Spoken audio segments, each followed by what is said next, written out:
Bonjour à tous et à toutes, bienvenue au webinaire consacré aujourd'hui à un sujet plutôt RH, et spécialement sur le sujet de l'onboarding.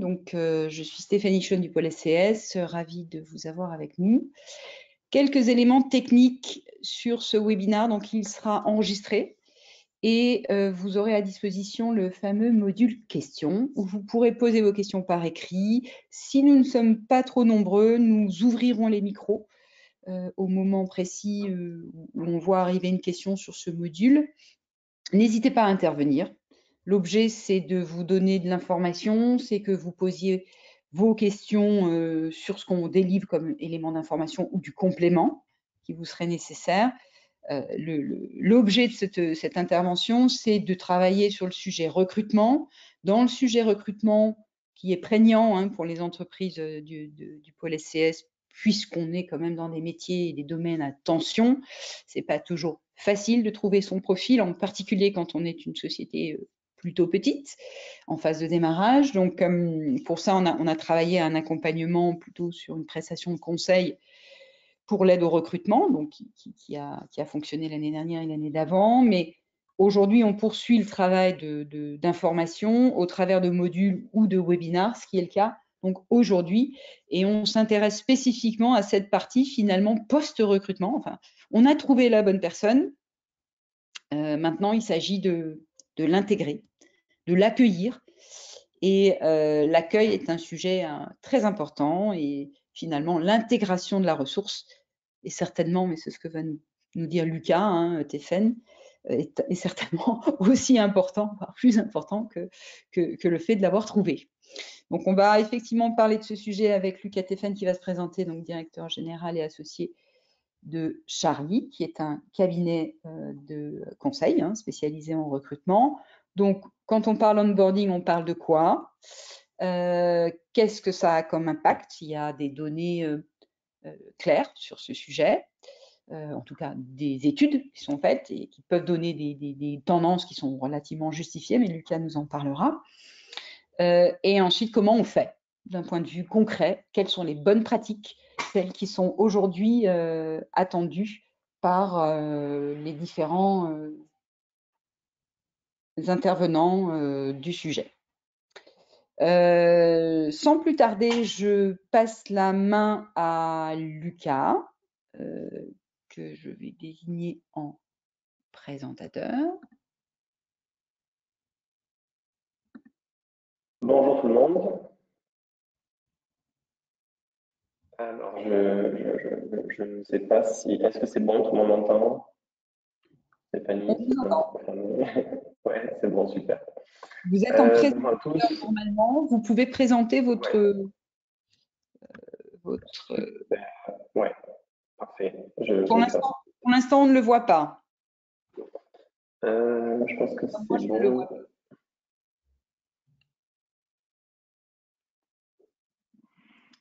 Je pense que là, c'est bon. L'écran, Bon, pas en plein écran, mais ouais, c'est bon. on n'est pas en plein écran par contre. Ouais, vous n'êtes pas encore en diffusion. Ok, ça marche. Donc bonjour à tous. Effectivement, aujourd'hui, c'est le sujet de l'onboarding qu'on a décidé d'aborder avec Stéphanie. Qui est évidemment, une fois qu'on a mis en place toute la partie recrutement et qu'on a trouvé la bonne personne, qu'est-ce qu'on en fait, comment on l'intègre, comment on fait en sorte qu'elle reste, qu'elle ne parte pas avant même d'arriver, qu'elle ne parte pas une fois à peine arrivée. Donc c'est un petit peu tous ces thèmes-là qu'on a prévu d'aborder. L'idée aujourd'hui de cette présentation, c'est vraiment de donner l'essentiel et les clés, surtout ensuite de pouvoir répondre aux questions que vous pouvez vous poser. Donc c'est surtout ça le but. N'hésitez pas s'il y a des questions, évidemment, alors comme l'a dit Stéphanie, à l'écrire dans le module questions et on y répondra soit en cours si c'est dans le sujet pile poil, soit juste à la fin, une fois qu'on a terminé. Juste rapidement pour présenter le cabinet. Donc moi, effectivement, je suis dirigeant du cabinet Charlie. On recrute depuis 2009. On est basé à Marseille. On est 10 aujourd'hui. On traite des postes en France entière, de l'employé qualifié au cadre, tout type de boîte, start-up, PME, grand groupe. Et aujourd'hui, nos particularités, c'est déjà d'avoir des recruteurs qui sont formés et certifiés par le seul organisme qui peut certifier des recruteurs en France, reconnus par l'État. La deuxième particularité, c'est d'avoir un seul interlocuteur pour votre entreprise. Ça ne change pas d'interlocuteur, donc on bâtit une relation à longue durée. Et l'idée, c'est pas de recommencer la présentation à chaque fois que vous retravaillez avec Charlie, vous avez toujours la même personne. Et on s'appuie sur des méthodologies hyper strictes qui sont prouvées scientifiquement et qui nous permettent d'assurer des recrutements fiables, ce qui est un peu le but quand même. Et dans notre track record, on fait partie des meilleurs cabinets de recrutement en 2024 par le classement Les Échos. C'est pas un paiement qu'on paye. Et en 2023, on a 97% de recrutements qui ont été des succès, donc 3% d'échecs, c'est-à-dire de rupture de période d'essai pour les grandes lignes. On va effectivement aborder donc d'abord qu'est-ce que c'est l'onboarding. Ensuite, on va voir un petit peu les raisons pour lesquelles il y a cet onboarding-là qui est nécessaire aujourd'hui, encore plus aujourd'hui. Et après, l'idée, c'est de vous délivrer une sorte de petit pack en 5 points qu'on peut appliquer facilement dans n'importe quel type de structure, sans budget supplémentaire, sans personne supplémentaire. Voilà, c'est vraiment le but de ce qu'on fait aujourd'hui. On va commencer par définir ça. Et l'onboarding, c'est la période finalement d'arrivée et d'intégration d'un nouveau collaborateur chez vous. On l'a recruté et il arrive. Mais la définition s'étend à deux choses. Le pré-boarding, c'est-à-dire avant qu'il arrive, une fois que vous avez signé le contrat, ou en tout cas que vous avez dit oui, il n'arrive pas tout de suite. En général, il n'arrive pas le jour même ou le lendemain. Donc, il y a toute cette partie avant même qu'il arrive chez vous. Qui est le pré-boarding. Et il y a une deuxième partie aussi qu'on oublie souvent, c'est l'arrivée d'une personne qui est déjà chez vous mais qui change de poste. Et oui, ça fait pareil. Il faut prévoir un onboarding parce qu'il change de poste, il change de service, de fonctionnement, d'outil peut-être. Et donc ça, c'est deux définitions qu'on étend aussi qu'on attribue aussi à l'onboarding. On va traiter la partie pré-boarding, la partie changement de poste, on ne l'apprendra pas spécifiquement, mais globalement, il y a quand même des tips qu'on peut reprendre évidemment sur ça. Elle commence donc à la fin du process de recrutement. C'est un moment où on a beaucoup échangé avec le candidat, souvent avec des échanges journaliers, au moins hebdomadaires. Le but, c'est pas de couper d'un coup cette communication. Et elle se termine donc, un petit peu plus loin. Et justement, c'est une des questions de savoir combien de temps ça dure. Pour avancer sur ça, l'onboarding, il se base un petit peu sur ce qu'on appelle le concept du coût irrécupérable. L'idée, c'est plus on attend quelque chose, plus on est prêt à l'attendre. C'est quand vous attendez le bus et qu'il y a... Lucas, vous m'entendez? Le son très limite quand même. Avec le flou de paroles, ça sature en fait. Ok. Je vais changer de... Peut-être que il faut qu'on trouve une solution. C'est vrai que quelques mots, il n'y a pas de problème. Un flow plus soutenu, il y a un son un peu saturé avec un petit peu d'écho et qui n'est pas très net. Et c'est vrai qu'on n'arrive pas à... Nous, on ne peut pas techniquement le moduler.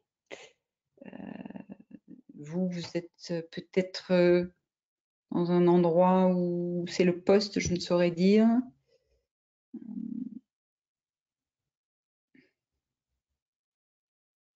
Vous m'entendez?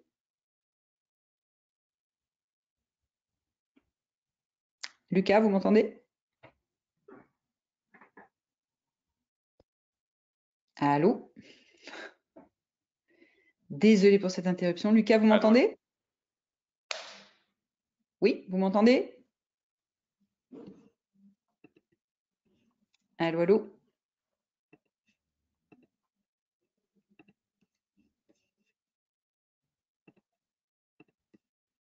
Lucas, vous nous entendez? Nous, on voit ce que vous êtes en train de faire, mais on ne vous entend pas. Alors là, je pense que ça va être mieux. J'ai un petit changement d'outil. C'est beaucoup mieux, tout à fait. Magnifique. Allez, super. Allez, on reprend. Désolée pour cette... Ouais. Non, tant mieux. Donc le principe du coût irrécupérable, c'est le principe quand vous attendez un métro, un bus pour aller quelque part, vous avez un rendez-vous avec une heure précise à laquelle vous devez arriver, vous voyez que le bus a 5 minutes d'attente, ça passe dans vos créneaux, donc vous attendez 5 minutes, et puis au bout de 5 minutes, il n'est toujours pas là, mais il est marqué encore 5 minutes. Comme vous avez déjà attendu 5 minutes, on préfère attendre 5 minutes supplémentaires pour ne pas perdre les 5 minutes qu'on a déjà attendues. Donc, c'est un petit peu une partie de l'onboarding va s'appuyer là-dessus. L'idée, c'est toujours de rendre en fait le fait de rester et d'aller un petit peu plus loin dans l'entreprise plus facile pour le candidat que finalement de faire marche arrière et de revenir sur un autre poste ou de se faire parce qu'ils sont hyper sollicités. Donc le candidat qui est arrivé chez vous ou qui va arriver chez vous, il vient à peine de se retirer du marché du travail, mais il a encore son CV qui traîne, etc. Donc il reçoit encore des appels. Et l'idée, c'est qu'il ne morde pas à ces sollicitations et qu'il arrive bien chez vous, qu'il reste ensuite bien chez vous pendant la période d'intégration jusqu'à ce qu'il soit opérationnel et que finalement tout aille bien. Donc le but, c'est vraiment de créer de l'engagement, de créer de la communication et de surtout pas rompre ce qui s'est créé pendant le recrutement souvent, qui est hyper fréquent avec un suivi assez régulier et de pas surtout pas rompre cette communication-là. Ça, c'est important. Pourquoi onboarder? Donc là, j'ai sorti quelques chiffres. C'est tous des chiffres qui sont. Alors, j'ai pas mis les sources, sinon ça surcharge un peu, mais c'est tous des études qui sont indépendantes et qui sont un petit peu différentes. Parfois de la DARES directement, donc l'État, et parfois d'organismes privés.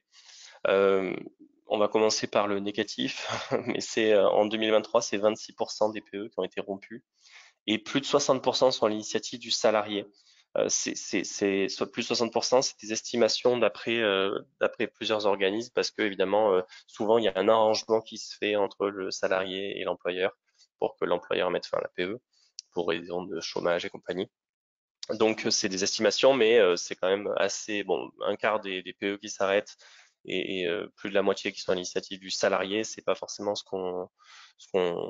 pas un chiffre qui nous fait plaisir quand on est employeur et qu'on accueille des gens chez nous. 4% des nouveaux salariés quittent leur le poste la première journée.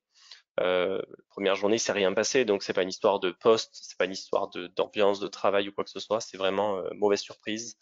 Ça, c'est important. 22% du turnover a lieu pendant les 45 premiers jours. Donc évidemment, c'est là que l'onboarding va un peu jouer son rôle. Et 45% des démissions ont lieu la première année. Donc ça, c'est aussi, c'est en gros, les abandons ont lieu très tôt et c'est des abandons qui sont souvent liés à l'intégration, la montée en puissance et la capacité à prendre son poste et donc qui sont liés à l'onboarding.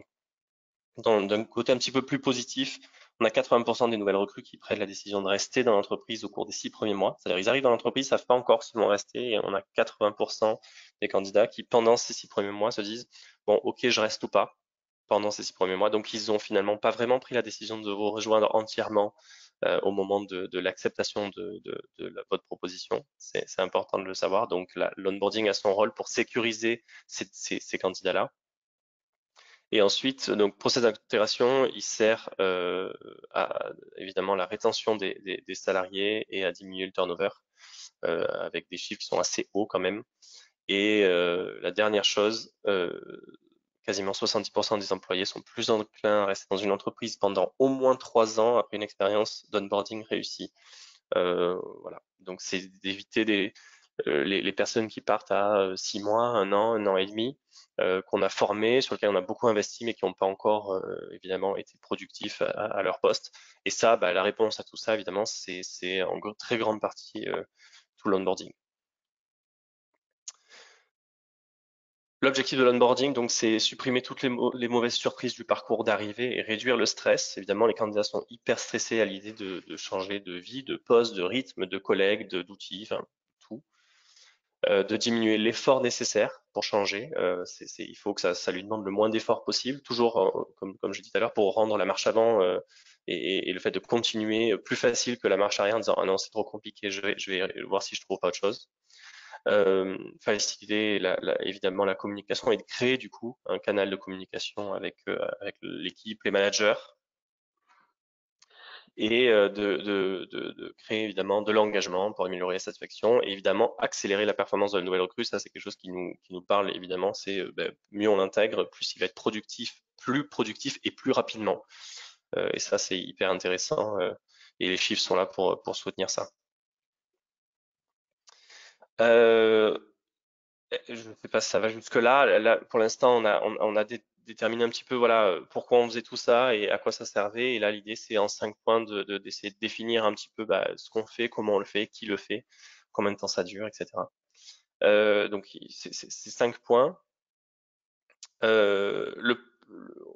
J'ai décidé de le découper comme ça, mais donc déjà, c'est qui est-ce qui s'occupe de ça en fonction de la structure. Parfois, on n'a pas non plus un service RH de 20 personnes qui va pouvoir nous guider là-dessus. C'est-à-dire quand est-ce que ça commence et combien de temps ça dure. Et ensuite, de découper un petit peu les différentes séquences finalement de l'onboarding. Pour le qui, évidemment, une seule personne peut tout gérer. Mais le but de l'onboarding, quand même, c'est d'intégrer. Donc, plus on intègre de personnes au process de l'onboarding, plus la nouvelle recrue va avoir d'interlocuteurs. Et finalement, ça favorise aussi son intégration. Donc, c'est pas forcément la meilleure des idées d'avoir un seul point d'entrée, parce que si la communication sur certains sujets passe un peu moins bien que sur d'autres, avec cette personne-là en question, on va peut-être passer à côté de certains signaux faibles. Donc c'est pas mal d'avoir, on préconise souvent un onboarding en 2-3 personnes.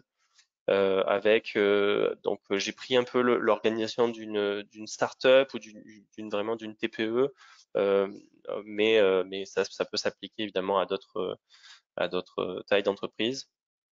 Mais l'idée, c'est d'avoir le CEO, le DG qui fait un peu la présentation de l'entreprise, l'historique, les valeurs, etc.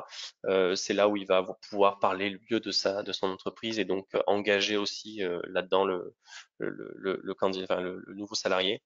Le manager qui peut s'occuper de la présentation de l'équipe, des services, des rôles de chacun, la présentation du poste, etc. Et des différents objectifs. Et un buddy, alors c'est un partenaire en fait interne qui a quand même une certaine seniorité, qui est quand même évidemment avec un certain niveau d'engagement dans l'entreprise et qui va pas avoir de lien hiérarchique finalement avec la nouvelle recrue. L'idée c'est d'avoir quelqu'un qui sort un petit peu du schéma managérial et qui va pouvoir aider cette personne à s'intégrer dans l'entreprise, qui n'est pas un manager, qui n'est pas le DG, qui n'est pas une RH, qui n'a pas de parti pris finalement dans la réussite ou non de cette personne, qui va vraiment être là pour l'écouter, lui poser des questions et l'inverse aussi. Donc, il va pouvoir faire, par exemple, la présentation des locaux, le fonctionnement des locaux, les règles internes, les congés, etc. Si, évidemment, vous avez une RH ou un service RH, évidemment, confiez-lui une partie de cette intégration. Ça peut être une partie de ce que fait le manager et les buddies, ça peut être un peu la présentation de l'entreprise, mais il faut les impliquer, évidemment. Elles sont déjà impliquées dans le service RH, est déjà impliqué dans le recrutement. L'idée, c'est que ça continue avec l'intégration pour pas rompre ce canal de communication qui était déjà présent avant même l'arrivée du salarié. Le camp, alors souvent, il y a une petite semaine, c'est un peu ce qu'on voit. Il y a énormément d'études qui montrent qu'en fait, c'est à peine le temps de s'acclimater à ce qui est matériel et un peu aux collaborateurs. Et c'est pas trop la bonne durée. La durée recommandée, elle est beaucoup plus longue et elle est plutôt de l'ordre finalement de 90 jours, c'est-à-dire 3 mois. Et pourtant, on a plus d'un tiers des entreprises qui font une période d'onboarding inférieure ou égale à 1 mois. 3 mois, ça ne veut pas dire que le salarié il fait rien pendant 3 mois et on l'intègre et on lui présente la boîte. Ça veut dire que c'est une période pendant laquelle il faut un suivi un petit peu plus important, des formations régulières et pas tout au début, et sur lequel il faut avoir une communication hyper régulière pour justement être capable de déceler ces signaux faibles et les anticiper, voire les anticiper et répondre rapidement aux questions qui peuvent devenir finalement, gangréner un petit peu et être une des raisons du départ du salarié si c'est pas clair, s'il n'a pas de réponse, s'il n'y a pas de communication. Donc c'est pas une période où il fait rien, il travaille pas évidemment. C'est une période d'intégration, de formation et de suivi important et régulier, mais c'est pas une période où il ne travaille pas. Donc ça peut durer 90 jours et il peut travailler évidemment pendant une grande partie de ces 90 jours. La première partie, on appelle ça souvent from yes to desk. C'est à partir du moment où vous dites oui, c'est-à-dire vous faites une proposition à un candidat, et il vous dit OK, c'est bon, je rejoins votre entreprise. C'est la fin du recrutement et c'est le début finalement de l'entrée du salarié qui se transforme enfin, du candidat qui se transforme en salarié. Euh, L'idée, c'est, il vous a un peu vu, il a un peu vu le service RH, le manager pendant des entretiens, mais les entretiens, c'est pas des moments où il peut échanger hyper librement. Donc, c'est de continuer à créer du lien et finalement un lien différent. La première chose, c'est évidemment de mettre l'engagement par écrit, c'est-à-dire on n'attend pas le premier jour, s'il y a 1, 2, 3 mois de préavis, on n'attend pas le premier jour pour lui faire signer son contrat et rien avant. On peut lui faire signer son contrat le premier jour, mais idéalement, il faut lui faire signer une promesse d'embauche. Déjà, ça lui permet de se désengager en toute sérénité, mais aussi de s'assurer que c'est bon, c'est bien, c'est pas juste une parole, etc.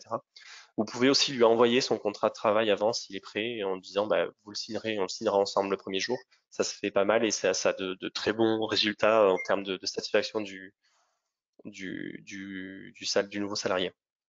Donc l'envoyer avant son arrivée dans l'entreprise, il le lit, et on le relira ensemble et on le signera ensemble ton premier jour, mais voici déjà ton contrat, si tu as des questions, tu peux nous en parler. La deuxième chose, c'est d'envoyer un mail d'accueil. C'est quelque chose qui se fait pas trop. On communique pas avec le salarié avant qu'il soit salarié. Mais en fait, c'est hyper important. Déjà te féliciter. Bah voilà, c'est bon, la promesse d'embauche est signée. Tu fais finalement partie de l'équipe et de la boîte. Merci, félicitations. Enfin voilà. Des informations sur le fonctionnement de l'entreprise et le planning de sa première semaine. Les informations sur le fonctionnement de l'entreprise, ça va être toutes les questions que le candidat ne peut pas poser en entretien, n'a pas pu poser pendant le processus de recrutement et va se poser finalement avant d'arriver chez vous. Ça va être c'est quoi le dress code, c'est quoi les horaires, c'est comment ça marche le midi pour déjeuner, est-ce que j'ai besoin d'amener quelque chose ou pas. Et c'est plein de petits points qui sont finalement pas des gros points de stress, mais qui peuvent poser des questions et qui vont, si vous lui envoyez un petit mail avec toutes ces infos-là, finalement être un élément facilitateur de son arrivée. Il va pas se poser de questions, il va se dire ah, trop bien, je sais exactement comment je dois m'habiller, est-ce que je dois amener ou pas. Et ça, c'est hyper important. C'est une pratique à prendre, ce mail d'accueil. Alors, il faut pas bombarder de mails avant, sinon c'est contre-productif. Mais un ou deux mails entre le moment où vous a dit oui et le moment où il met le pied dans l'entreprise, c'est pas mal. On peut aussi créer organiser avant l'arrivée du salarié dans l'entreprise, avant que du coup qu'il soit salarié, un déjeuner avec l'équipe, selon la taille de l'équipe, selon l'organisation, etc. Mais un déjeuner à midi, tout le monde, on bloque le créneau et on passe 2 heures, toute l'équipe, le manager et la nouvelle personne qui va intégrer l'équipe, on déjeune ensemble. Ça peut déjà créer un sentiment d'appartenance qui va permettre aux salariés de mieux se sentir dès son premier jour et de reconnaître des têtes, etc. Donc ça peut être aussi une bonne chose à mettre en place, qui finalement est assez simple. La deuxième chose, c'est le premier jour. Évidemment, le premier jour, stress est à son maximum pour le salarié. Il y a un must, c'est que le manager doit se dégager sa journée, doit absolument être dispo toute la journée. S'il y a une heure dans la journée sur laquelle il n'est pas dispo, c'est pas grave, mais pendant cette heure-là, il doit prévoir ce que le salarié va faire, parce qu'il n'a pas encore toutes ses missions, il n'a pas tout, donc il faut quand même bien être conscient de ça. Euh, c'est un petit déjeuner d'équipe, c'est évidemment la signature du contrat, la présentation des avantages, la mutuelle, toutes les petites formalités administratives comme ça. C'est un tour des locaux, présentation de l'entreprise. C'est vraiment le but de cette première journée, elle est de présenter et d'intégrer et de communiquer. Elle n'est pas sur normalement le cœur du job. Il peut y avoir un peu de formation, il peut y avoir des petites choses comme ça, mais l'idée c'est surtout d'intégrer la personne dans son poste, dans son équipe et dans sa nouvelle boîte. Euh, donc c'est pas forcément voilà business first et premier jour 9h à 9h10, il est devant son ordi, téléphone sur l'oreille et c'est parti. Il faut prévoir ce temps d'acclimatation, d'arrivée, etc. Et c'est le premier jour. C'est que le premier jour qui sert uniquement à ça, mais c'est quand même le premier jour qui doit être dégagé pour ça avec éventuellement un temps un peu seul pour regarder un petit peu les outils, naviguer éventuellement sur l'intranet s'il y en a, hein, des choses comme ça. Et donc une checklist qu'on peut lui faire pour pense à faire un tour sur l'intranet, t'inscrire là, t'inscrire au CSE, j'en sais rien, mais une petite checklist qu'on lui fait pendant ce temps où il est seul avec son ordi et ses outils. Pense à contacter un tel de tel service parce que tu vas beaucoup travailler avec elle. C'est des petites choses qu'il faut mettre en place avant et voilà. Et évidemment, tout le matériel est prêt. Si vous avez l'ordi, téléphone, etc., qui sont pré-paramétrés, les logiciels installés, les contacts dedans, la boîte mail, elle est prête, la signature, elle est faite. C'est des petites choses, ça prend beaucoup, c'est assez pénible à faire pour la personne qui le fait. Si souvent c'est le manager ou les RH ou dans une petite structure, c'est le CEO qui s'y colle. C'est assez laborieux, mais ça a un effet assez incroyable sur la personne qui arrive, qui se sent finalement attendue. On m'a attendu pendant tout ce temps et donc ça crée encore plus de l'engagement. Le premier mois, évidemment, c'est important aussi. L'idéal, c'est de définir une feuille de route avec le manager. Donc relire le post, l'émission, c'est pas l'annonce, c'est pas ce qu'on s'est dit pendant l'entretien, c'est vraiment de redéfinir point par point et de passer un peu de temps dessus ensemble et surtout de donner les attentes du manager. Voilà, moi je veux fonctionner comme ça, je veux qu'on va faire un point tous les lundis, enfin donner vraiment tous les rituels, la façon de communiquer. Bah, moi je préfère qu'on communique par mail ou tu m'envoies il y a un WhatsApp, voilà, mais vraiment donner vraiment toutes les procédures formelles et informelles, comment on communique entre nous, quand est-ce qu'on se retrouve, etc. Des codes éventuels, j'en sais rien, si chez nous, quand la porte est ouverte, c'est-à-dire que tu peux rentrer, quand la porte est fermée, tu peux pas venir, tu peux même pas taper, etc. J'en sais rien. Mais tous ces codes-là pour éviter les moments un peu de panique ou de où la personne ne se sent pas très bien parce que elle n'avait pas les codes et du coup elle a fait quelque chose qu'il fallait pas faire, j'en sais rien. Donc ça, c'est toutes ces procédures internes, ces habitudes internes, il faut les transmettre assez rapidement. Évidemment, c'est pendant ce premier mois qu'il y a toutes les formations aussi. Et pendant ce premier mois, à la fin du premier mois, il faut faire un bilan. Il faut faire un premier bilan. Il y a déjà un bilan du jour, il y a un bilan à la première semaine, il y a un bilan, je pense, toutes les semaines. C'est intéressant de faire un petit bilan hyper informel autour d'un café le vendredi soir ou le lundi matin pour savoir alors la semaine dernière, qu'est-ce qui s'est passé, ça va, tout va bien, t'arrives avec ça, etc. Mais le premier bilan du mois, pas forcément quelque chose d'écrit ou quoi que ce soit, mais on se pose, on prend 45 minutes, 1 heure, et on revoit un petit peu tout ce qui s'est passé dans le mois. Et c'est important de faire ce premier point. En fait, on bloque des temps d'échange sur lesquels on va pas parler d'autre chose, et donc sur lesquels la parole va pouvoir se libérer, et on crée un canal de communication. On pose aussi les bases, évidemment, de la relation avec le manager, en termes de communication, de points, de rythme, etc.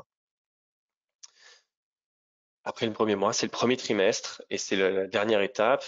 L'objectif des 3 premiers mois, évidemment, c'est de faire monter en compétence sur son poste la nouvelle recrue, à la fois dans les meilleures conditions, mais évidemment aussi le plus rapidement possible. Il faut essayer évidemment de trouver le bon équilibre entre les deux.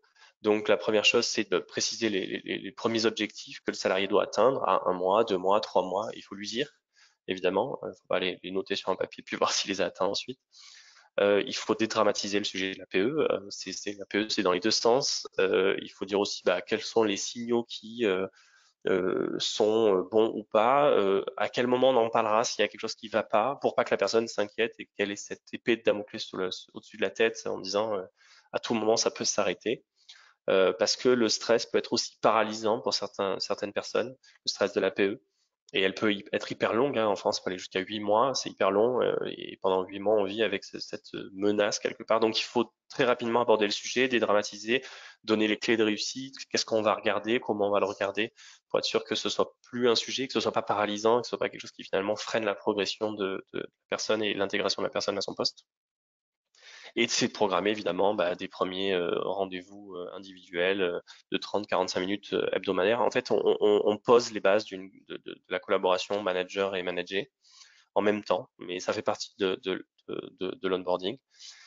Et c'est à ce moment-là, c'est pendant le premier trimestre qu'on rédige le rapport d'étonnement. Alors, le rapport d'étonnement, c'est quelque chose qui est de plus en plus fait, mais c'est pas encore systématique. Donc j'ai fait un petit focus là-dessus. Après, je vous mettrai un lien. On a rédigé un guide complet. On a un template de rapport d'étonnement. Mais l'idée du rapport d'étonnement, c'est évidemment qu'ils sont rédigés à 1 mois et demi à peu près, plus ou moins 1 ou 2 semaines, quand on s'en fiche un petit peu, mais entre 1 mois et 2 mois. En fait, il faut assez de temps pour évidemment qu'il ait le maximum d'infos à noter et sur lesquelles il peut faire remonter son étonnement. Mais il faut qu'il ait pas trop de temps pour qu'il soit pas rentré dans le moule et dans la routine de l'entreprise et finalement que certaines choses qui l'avaient étonné au départ finalement lui paraissent aujourd'hui banales. Parce que si la première action c'est un étonnement, il faut que vous en soyez conscient, si c'est pas déjà le cas.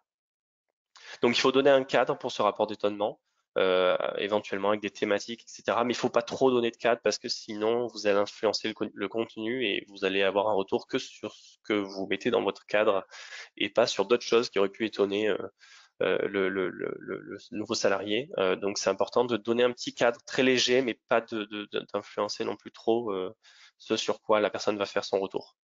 On a un template voilà, pour ça, mais l'idée, c'est vraiment de faire quelque chose d'écrit à l'avance, rédigé par le salarié, envoyé au manager et ensuite avec un temps d'échange, 45 minutes, 1 heure, un truc assez long quand même, pour revenir sur ce qui est marqué, s'arrêter sur les points positifs, s'arrêter sur les étonnements aussi, essayer de comprendre pourquoi il y a cet étonnement. Et c'est quelque chose qui fait à la fois avancer l'entreprise, qui permet aussi de comprendre un peu le mindset du candidat et ce qui a pu l'étonner, pourquoi, etc. Et évidemment d'améliorer son process d'onboarding. On fait cette trame là, ce que je viens de vous présenter, vous le mettez en place, vous mettez un rapport d'étonnement, et puis ensuite à chaque fois que vous avez un étonnement, bah, vous l'intégrez dans votre onboarding, et puis finalement bah, vous allez avoir l'onboarding qui vous ressemble au bout de quelques intégrations et qui sera hyper clair et qui continuera de s'améliorer au fil du temps, quoi. Voilà. J'ai fait une dernière slide qui est sur l'onboarding à distance pour ceux qui peuvent éventuellement intégrer en full remote avec ce qui fonctionne pas. Tout ça, c'est présent dans le guide aussi, mais l'idée, c'est surtout de rythmer, en fait. C'est pas parce que la personne n'est pas là qu'il faut pas se voir. C'est pas non plus parce qu'elle n'est pas là qu'il faut être en visio toute la journée non-stop avec la personne. Il faut rythmer la première semaine avec des calls, des visios, avec des durées différentes et fixer rapidement des points hebdomadaires, des points mensuels, des points journaliers aussi pour que ce soit hyper régulier et que la personne ne se retrouve pas bloquée seule. Il faut désigner ce que j'ai appelé un buddy comme tout à l'heure, mais c'est important en fait parce que c'est quelqu'un qui va être aussi sollicité et même davantage par le fait d'être à distance de l'ensemble des équipes, de faire des réunions d'équipe un petit peu plus régulières mais plus courtes aussi pour que bah, tout le monde se voit et que la personne s'intègre petit à petit à l'équipe. Et évidemment, là, il va falloir faire une checklist sur ce qu'il y a à faire sur son premier jour, ce qu'il y a à faire sur la première semaine, etc., pour que la personne ne se retrouve pas seule derrière son ordi avec son téléphone à pas trop savoir quoi faire. Évidemment, on n'annule absolument pas et on décale absolument pas les rendez-vous individuels prévus. C'est très très mauvais signe, surtout au début, sur les premières semaines. On essaie de faire en sorte qu'il bouge pas et quel que soit l'emploi du temps du manager, c'est pas hyper compliqué, mais il vaut mieux s'y tenir. Ça renvoie pas forcément le bon message. Tu passes après le reste, voilà, alors qu'il vient d'arriver. Ne pas penser le fait que c'est à distance avant, c'est clairement une erreur. Il faut vraiment tout repenser pour se dire comment je vais le faire du fait que la personne ne soit pas là tout le temps, soit à distance, etc., etc. Voilà. Euh, voilà pour la partie onboarding. Et ça, c'est le lien donc du coup pour s'inscrire pour le guide complet qui arrivera semaine prochaine. Super. Est-ce qu'il y a des questions? C'est peut-être le moment pour les participants de se manifester. Qu'il y aurait des questions? Apparemment, il y a une question. Donc,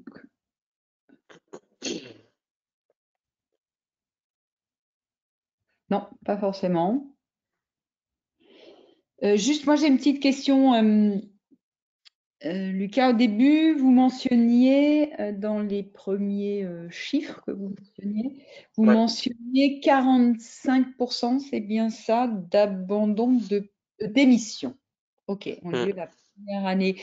C'est quelque chose est-ce que c'est quelque chose qui a changé? Est-ce qu'on a du recul par rapport à ce sujet, par rapport à, prenons l'exemple avant Covid, hein, où la vie Ouais, a changé, ou au ça contraire, augmente.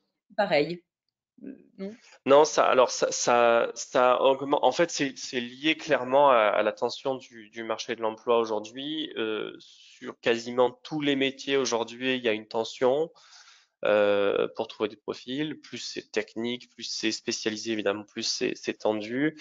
Donc les profils sont sursollicités. Et la facilité, évidemment, c'est à chaque fois, c'est jamais, c'est des process qui ne s'arrêtent jamais. On n'est pas en recherche pendant 2 semaines, on passe les process, on choisit, puis après on arrête. C'est presque, on se fait solliciter quasiment tout le temps, notamment avec LinkedIn où il n'y a pas, je suis en recherche, je suis pas en recherche. Tant que j'ai un profil, je me fais contacter quasiment. Et donc, il y a cette sursollicitation des personnes qui font que à la moindre, au moindre petit une petite bosse sur la route dans son intégration avec sa nouvelle boîte, son nouveau manager ou quoi que ce soit, un truc qui lui convient pas exactement, mais bon, c'est pas non plus très grave. Il suffit qu'il reçoive un appel après et en fait, à la première question qui est est-ce que vous êtes à l'écoute du marché, bah, au lieu de répondre non, il va répondre bah, ça dépend. Et bah là, c'est fini. Après, on commence un Donc, c'est process de pas recrutement et donc forcément c'est lié, enfin, c'est en partie lié, hein, c'est toujours pas compliqué de savoir si c'est l'onboarding, si c'est finalement l'ensemble de oui, c'est l'ambiance, si c'est ouais, le c'est poste. compliqué. C'est Mm. compliqué de définir parce que dans une démission, il y a rarement, et puis c'est pas des choses qui sont communiquées publiquement, sur lesquelles on pourrait faire des sondages, des choses comme ça. Mais là, le vrai sujet, c'est quand on part, alors que ça fait même pas un an qu'on est dans la boîte, c'est pas un sujet de je me projette pas, j'ai pas de d'évolution. C'est plutôt finalement ce qu'on m'avait vendu, ça vient pas, ça arrive pas, ou c'est pas ce qu'on m'avait présenté. Donc c'est un décalage, c'est des mauvaises surprises. Il y a une partie qui est dans le recrutement, évidemment, euh, qui est bah, comment on vend son poste, comment on parle de sa boîte sans dire n'importe quoi, sans dire quelque chose qui est pas vrai, ou sans promettre quelque chose qu'on pense qui peut arriver, mais qui arrive peut-être, qui arrivera peut-être pas. Mais il y a aussi évidemment l'onboarding qui est bah, comment on accueille la personne. Et évidemment, il y a beaucoup de personnes qui sont un peu plug and play. Bon, bah, de toute façon, tu faisais la même chose dans une boîte à peu près similaire, donc tu t'assois là, tu prends ton téléphone et c'est parti. Bah non, ça marche pas comme ça. Et du coup, cet accueil-là va commencer, va mettre en place un petit peu les premières raisons d'un futur départ qui peut arriver effectivement un peu plus tard, quoi. Mais D'accord. et la démission est facile puisque finalement, bah, le marché de l'emploi, ils savent. Ils se sont mis à l'écoute du marché en 2 semaines, ils ont eu 50 appels, 10 entretiens et 3 propals. Bon, ils sont assez confiants sur le fait que s'ils démissionnent, même sans rien, 2 semaines plus tard, c'est bon, quoi. D'accord. Et sur le sujet de l'onboarding à distance, pas à distance, on a du recul là-dessus parce que on va dire qu'avant Covid, c'était toujours Ouais, public, enfin, quelques exceptions près. On a du recul là-dessus sur ces 3 4 années qui viennent de 3 années enfin, qui viennent de se passer là. Alors, il y a des boîtes qui sont en full remote pour tout le monde tout le temps. Donc évidemment, bah, elles intègrent à distance et évidemment, bah, elles ont dû, au départ, il y a forcément des problèmes. Et puis après, ben, voilà, soit on fait trop, on dit bon ben on est en visio, à 9h on se connecte, on se voit, et à 18h on se déconnecte. Bon ben c'est peut-être un peu trop. Et donc elles ont réussi à rythmer ça. C'est pas facile, c'est même assez compliqué l'onboarding assistance. Mais moi j'ai l'exemple d'un client qui a intégré qui est tout full présentiel, hein, tout le monde, il n'y avait pas encore de télétravail dans la boîte, etc. Une boîte d'une dizaine de personnes. Il recrute quelqu'un et il la recrute. On est en janvier 2020 quand il la recrute. Elle arrive en mars, elle arrive le 20 mars, un truc comme ça. Bon, bah, le confinement au milieu. La personne a été intégrée à distance, full distance, sans que ce soit jamais quelque chose qui a été fait dans la boîte. Ils lui ont envoyé tout son matériel en colis chez elle, avec un petit mot du manager, ils l'ont appelé pour lui dire bon ben voilà, t'inquiète pas, on va quand même faire l'intégration, juste ça va se passer comme ça, le planning de la première semaine. Tous les collaborateurs s'étaient dégagés 1 heure dans l'emploi du temps sur la semaine pour passer 1 heure avec la personne, lui expliquer son travail, etc. Et ils ont organisé ça en finalement une dizaine de jours sans avoir aucun recul là-dessus, et ça s'est hyper bien passé. Euh, Ok. et évidemment, il y a une question de bon sens. Bon, le bon sens, il est propre à chacun, c'est bien le problème, mais finalement, il faut essayer de donner le maximum d'informations. C'est toujours la même chose. Créer de la communication, une communication fluide avec l'entreprise pour que la personne se sente à l'aise pour faire remonter s'il y a des choses qui vont pas ou qu'elle comprend pas, etc. Créer de l'engagement en montrant que la personne est attendue, qu'on passe du temps avec elle, que on n'a pas recruté juste pour remplir la chaise qui était vide après le départ de l'autre, mais pour vraiment, parce qu'on a besoin d'elle pour faire fonctionner la boîte et donc de passer du temps avec cette personne et pas, une fois qu'on a passé des semaines sur le recrutement, de pas tout bâcler D'accord, à son arrivée, quoi. très bien. Et quand on a plusieurs, je continue sur les questions parce que je vois qu'il n'y en a pas forcément, hein, donc n'hésitez pas à en poser. Mais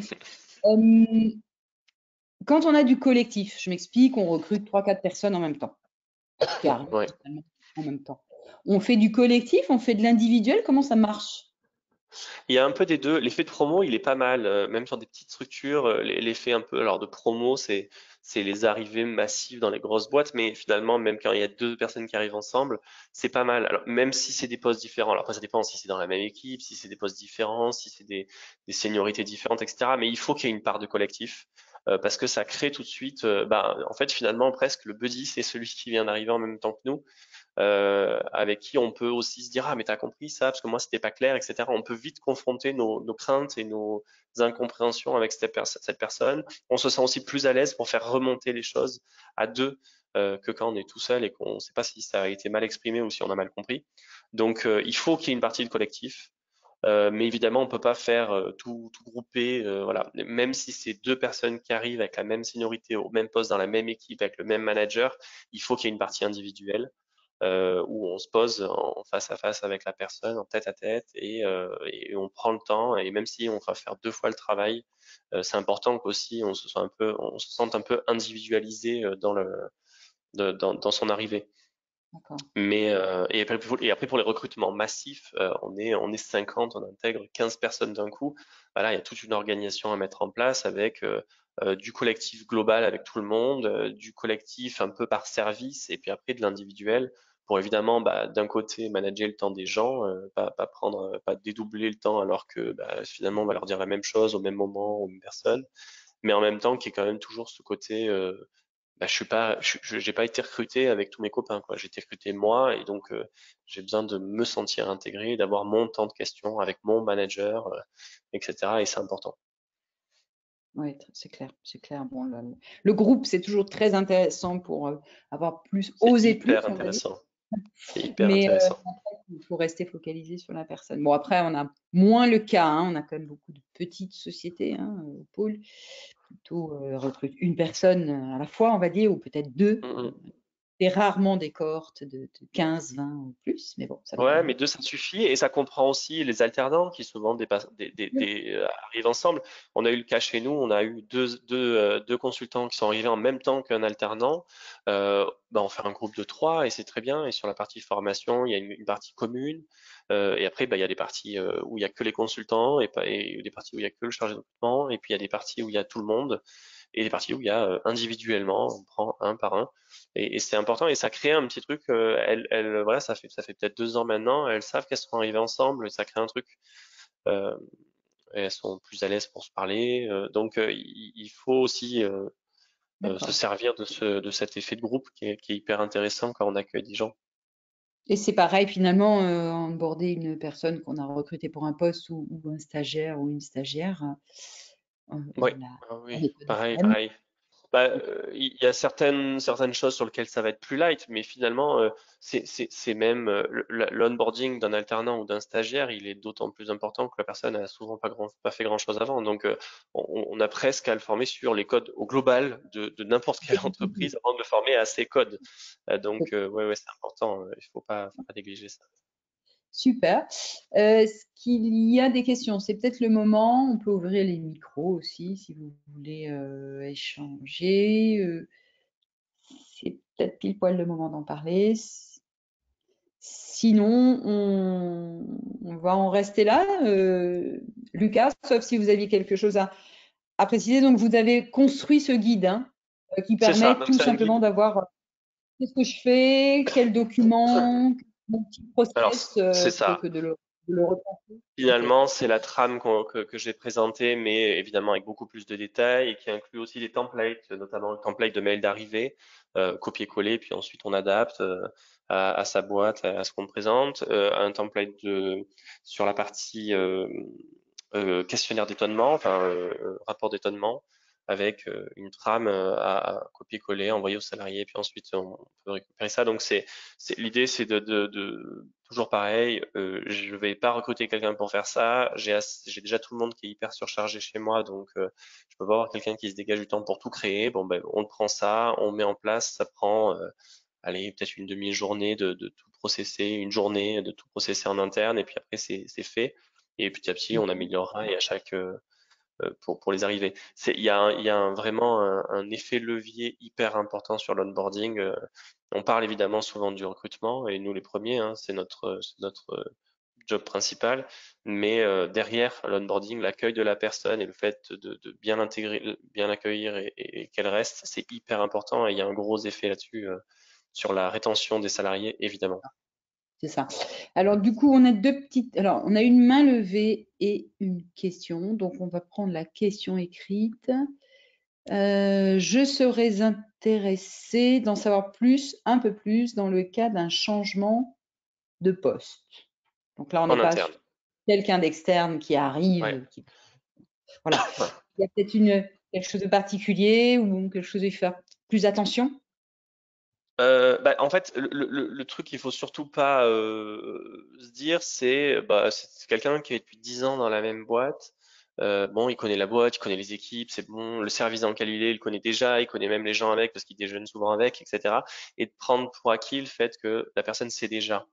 Il vaut mieux, en fait, il faut pas non plus le traiter comme un nouveau. C'est pas, ça fait 10 ans que je suis dans la boîte, on me répète tout et on m'explique, on fait un tour des locaux. Non.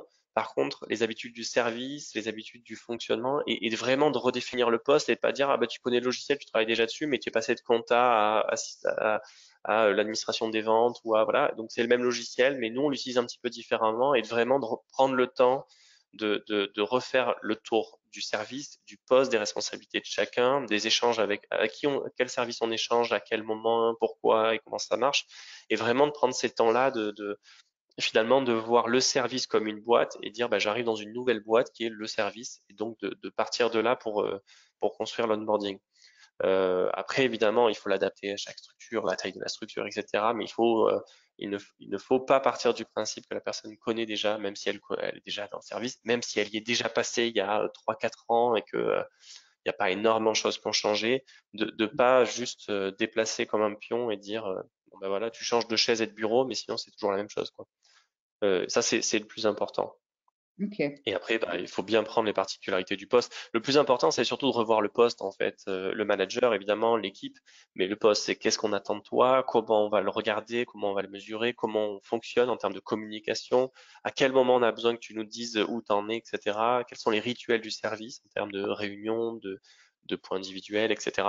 Et bien prendre le temps de poser ça. Et la première journée, elle peut aussi être complètement dégagée juste pour ça, sur un transfert interne.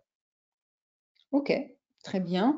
Si c'est un pays différent, par contre, c'est comme une boîte différente, hein. Il faut vraiment tout reprendre au risque de passer sur des trucs qui sont qu'on pense évidents et qui ne le sont pas du tout. Très bien. Il n'y a plus de main levée, donc j'imagine qu'il n'y a plus de prise de parole souhaitée, sauf si la personne lève la main. Il n'y a pas forcément d'autres questions, donc merci Lucas pour cette intervention. Et, Merci à tous, merci Stéphanie. Je pense que c'est vraiment intéressant d'en parler parce qu'on ne fait pas toujours les choses dans les règles de l'art et quelquefois ça fait toute la différence finalement. Donc, Ouais, je pense ouais, c'est surtout de pas gâcher tout le temps. On sait que le recrutement c'est compliqué. Quand on a trouvé la bonne personne, de pas gâcher tout le boulot qu'on a fait en amont et de recommencer de zéro, parce que finalement c'est ça le risque, hein. On connaît le recrutement, le prix d'un recrutement raté de plus en plus. On sait que ça peut aller jusqu'à plusieurs fois le salaire annuel de la personne en termes de coût pour une entreprise. Le problème de l'onboarding, c'est un peu la même chose, hein. C'est un recrutement raté, donc on recommence de zéro. Et ça va dans la même case, donc c'est un prix qui est c'est hyper important pour l'entreprise. Ok, super. Ben, merci beaucoup Lucas, à très bientôt et merci aux participants, aux auditeurs. Et bien sûr, on pourra redonner, bien sûr, si vous demandez le lien pour permettre d'accéder à ce guide. Je pense que c'est pour une petite société, c'est finalement facile. Et on n'a pas inventé la roue. C'est surtout ça. C'est ça, exactement. Bah, écoutez, Super. bonne journée à tous et à toutes, et puis à très bientôt. Merci, au revoir. Et au revoir.